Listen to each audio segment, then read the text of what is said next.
आज का वीडियो होने वाला है काफ़ी खास क्योंकि आज हम सीखने वाले हैं टेक और टेक्स का यूज।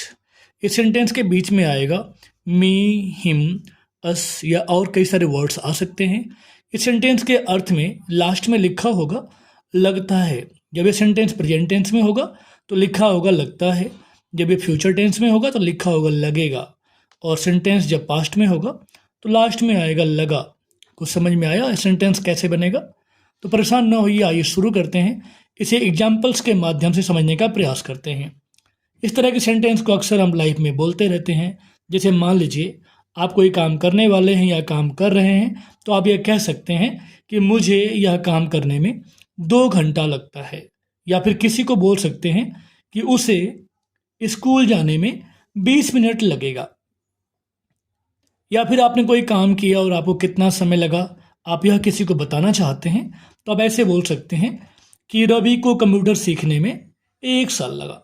तो आइए समझते हैं इस तरह सेंटेंस कैसे बना पाएंगे हम लोग, या फिर इसका इंग्लिश कैसे बोल पाएंगे, या इसे इंग्लिश में कैसे बोल पाएंगे। तो आइए सेंटेंस शुरू करते हैं। देखिए यहाँ पे लिखा हुआ है मुझे। आपको बता दें, जब सेंटेंस के शुरुआत में मुझे, उसे, तुम्हें ऐसे शब्द आए तो इस सेंटेंस की शुरुआत हम इट से करते हैं। और सेंटेंस देखें लास्ट में लिखा हुआ लगता है, मतलब ये सेंटेंस प्रेजेंट का है। ये सेंटेंस बनेगा इट। चूंकि इट सिंगुलर नंबर है तो यहाँ पर हो जाएगा इट टेक्स। उसके बाद मुझे, किसकी बात हो रही है? मेरी बात हो रही है कि मुझे, हो जाएगा इट टेक्स मी। उसके बाद सेंटेंस में क्या बनाएंगे हम? यहाँ लिखा हुआ है लगता है, ये तो बन गया। अब हो गया 2 घंटा, हो जाएगा इट टेक्स मी 2 आवर्स। अब ये पूरा सेंटेंस हो गया इट टेक्स मी 2 आवर्स। किस काम में 2 घंटा लगता है? तो यह काम करने में। तो कैसे बनेगा ये? आगे देखें, ये यह पूरा सेंटेंस हो जाएगा it takes me 2 hours to do this work. और अब ये पूरा सेंटेंस हो जाएगा it takes me 2 hours to do this work. क्यों? आसान है ना? आशा है आपको ये सेंटेंस समझ में आ गया होगा। अब आइए अगला सेंटेंस देखते हैं। अगला सेंटेंस लिखा हुआ है उसे स्कूल जाने में 20 मिनट लगेगा। मतलब ये सेंटेंस फ्यूचर का है तो यहाँ पर विल शैल का भी प्रयोग करना पड़ेगा। अब कैसे बनेगा ये सेंटेंस? देखें, इसे बनाना पड़ेगा it will. It will take, it will take him. Him मतलब हो जाएगा उसे। It will take him. अब क्या, इसके बाद क्या बनेगा? अब यहाँ लिखा हुआ है 20 मिनट, तो क्या हो जाएगा? It will take him 20 minutes. It will take him 20 minutes. किस काम में लगेगा? स्कूल जाने में। तो क्या हो जाएगा? To go to school. है ना आसान? अब अगला सेंटेंस देखें। ये सेंटेंस पूरा हो गया it will take him 20 minutes to go to school. इस तरह सेंटेंस अक्सर हम लाइव में बोलते रहते हैं, तो आप चाहें तो प्रैक्टिस करके इस तरह के ढेर सारे सेंटेंस आप बोल सकते हैं। अब अगला सेंटेंस देखें। यहाँ लिखा हुआ है आपको अंग्रेजी सीखने में 3 माह लगेगा। मतलब ये सेंटेंस भी फ्यूचर का है, तो कैसे बनेगा ये हो जाएगा it will take you. It will take you क्या हो जाएगा? 3 माह, तो हो जाएगा 3 months. It will take you 3 months. क्या करने के लिए 3 महीने लगेगा? अंग्रेजी सीखने में। तो हो जाएगा it will take you 3 months to learn English. इस सेंटेंस को हम एक तरीके से और बना सकते हैं। जैसे देखें,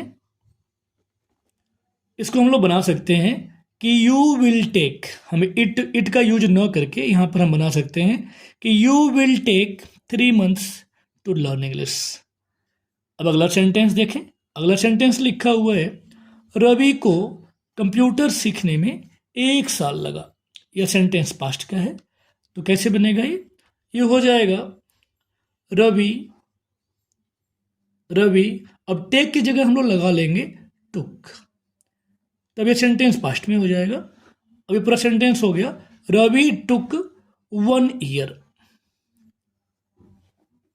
रवि टुक 1 ईयर मतलब रवि को 1 साल लगा। किस काम में 1 साल लगा? कंप्यूटर सीखने में। तो अब क्या हो जाएगा? To learn computer. पूरा सेंटेंस हो गया कि Ravi took 1 year to learn computer. हम यहाँ पर घिसा पिटा टॉपिक्स यूज नहीं करते हैं, हम हर बार एक नए टॉपिक्स के साथ आपको इंट्रोड्यूस कराते हैं। तो आइए अब अगला सेंटेंस देखते हैं। अगला सेंटेंस लिखा हुआ है, यह मोबाइल आपको 15,000 का पड़ेगा। यह सेंटेंस बोलना है तो कैसे बोलेंगे? इस सेंटेंस को हम लोग बोलेंगे this mobile will cost you for, अब 15,000 हो जाएगा 15,000 रुपीज। समझ में आया होगा आपको? ये सेंटेंस पूरा हो गया, this mobile will cost you for 15,000 rupees. आशा है आपको जानकारी समझ में आ रहा होगा। अब आइए अगला सेंटेंस देखते हैं। अब अगला सेंटेंस देखें, यहाँ लिखा हुआ है, चाय बनने में केवल 5 मिनट लगता है। कुछ लोगों को थोड़ा कम ही समय लगता होगा। फिलहाल ये सेंटेंस कैसे बनेगा? लास्ट में देखें लिखा हुआ लगता है, ये सेंटेंस फिर प्रेजेंट टेंस का है, तो कैसे बनेगा? हो जाएगा द टी। अब ये सेंटेंस प्रेजेंट का होने की वजह से यहाँ पे लग जाएगा takes. The tea takes 5 minute to make. या फिर इस सेंटेंस को हम लोग ऐसे बना सकते हैं, इट टेक्स, यहाँ पे केवल भी लिखा हुआ है तो हो जाएगा only. It takes only 5 minutes. It takes only 5 minutes to make tea. आप इस सेंटेंस को दोनों तरीके से बना सकते हैं। इसके बाद का सेंटेंस होने वाला है काफ़ी ढांसू, इसलिए वीडियो को लास्ट तक जरूर देखें। अब आइए अगले तरह का सेंटेंस देखते हैं। अगला सेंटेंस है आई विश आई हैड। इसका मतलब हो गया काश मेरे पास। आपने वो गाना जरूर सुना होगा कि काश मेरा दिल भी कोई कागज का टुकड़ा होता, रात को तेरी बाहों में तकिए के नीचे सोता। तो आज हम पढ़ने वाले हैं ऐसे सेंटेंसेस। तो ऐसे ही कुछ सेंटेंस यहाँ पर हैं। पहला सेंटेंस देखें, लिखा हुआ है काश मेरे पास एक जादू की छड़ी होती। अब यह सेंटेंस बनाना काफ़ी आसान है।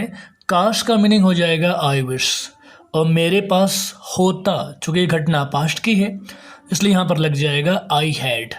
अब हो जाएगा आई विश आई हैड, और अब बच गया जादू की छड़ी। उसका मीनिंग होता है WAND, वैंड। और अब ये पूरा सेंटेंस हो गया I wish I had a wand. है ना आसान?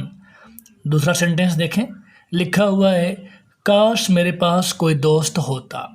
काश का मीनिंग तो आप जान ही गए हैं, इसका मतलब हो जाएगा आई विश, और मेरे पास का मीनिंग भी आप जान चुके हैं, I had. I wish I had a friend. कितना आसान हो गया। अब लास्ट सेंटेंस देखें, लास्ट में लिखा हुआ है काश मेरे पास 1 करोड़ रुपए होते। ये तो सपना सभी का होता है, किसका सपना नहीं होता?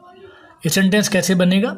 आई विश और मेरे पास का मीनिंग आई हैड, और उसके बाद होगा 1 करोड़ रुपीज।